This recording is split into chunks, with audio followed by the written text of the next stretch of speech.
Hi, I'm Jeremy from the Fish Society, and I'm here with Chris from Silver Scale. Chris is going to tell us all about Arctic Char today and why it's such a great fish, and show us a few ways to cook this new fish to the Fish Society. Okay, so here we've got some Arctic Char, which has come from Iceland. It's a very high in protein fish, not very fatty, very, very good to eat.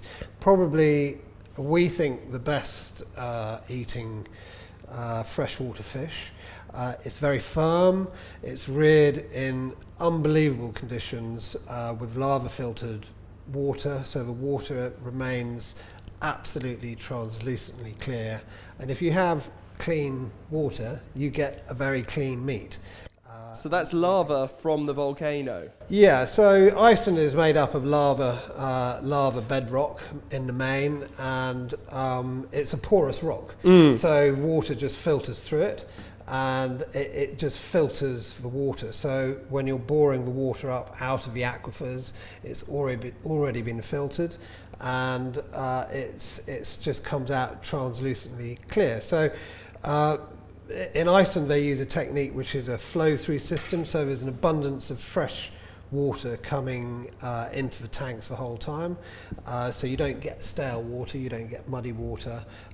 It just comes in, goes out, the water gets filtered, all the detritus gets used for compost, and we think it's a very sustainable way of rearing fish. And so a lot of people watching this video are probably going to see this and say, it sort of looks a bit like a trout, sort of looks a bit like a salmon. Yeah. To someone at home who doesn't know anything about Arctic Char, where does it sit on that scale between salmon and trout? Okay, so an Arctic Char is a salmonid, so it's a cousin of both a salmon and trout. In the wild, it does run out to sea, right? And but it can only be in salt water for 6 weeks, so it's predominantly a freshwater fish. The texture of the meat is much firmer than a salmon, and it's like a very clean eating trout. Right, okay. What we've got here is we're just going to make a very simple Gravadlax cure. Gravadlax is all about just curing fish. There's no smoking involved. We cure it in salt and sugar and pepper, and I sometimes put a bit of rum in it, or bourbon, and today we're going to use blood orange. So we're going to start off with some salt, and I've got some dark brown cane sugar, a little bit of cracked black pepper, and we're just going to mix that. We're then going to just zest some blood orange into this, just mix it up, and we're just going to put a nice layer of the mix on top of the fish. We squeeze some blood orange onto it, maybe a little bit of bourbon, and then I'm going to just put these two together. So I'm going to cover this with baking paper.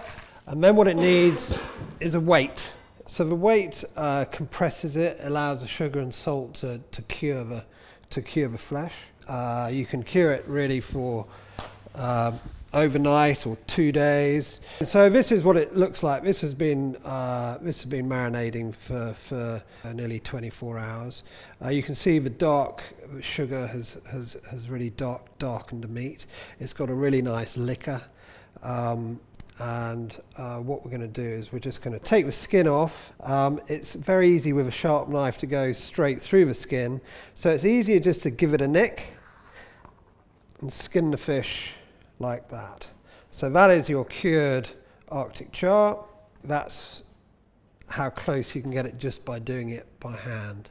We don't need to slice the Arctic Char. It's quite a small fish. We don't need to do it traditionally that way.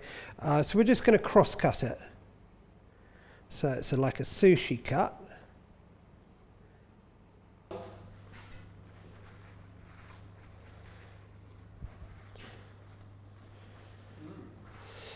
So as I said, we sometimes do this with grapefruit, and the grapefruit gives it a really good tang, but it's a very buttery meat, and so it can take a good bit of citrus. That is stunning.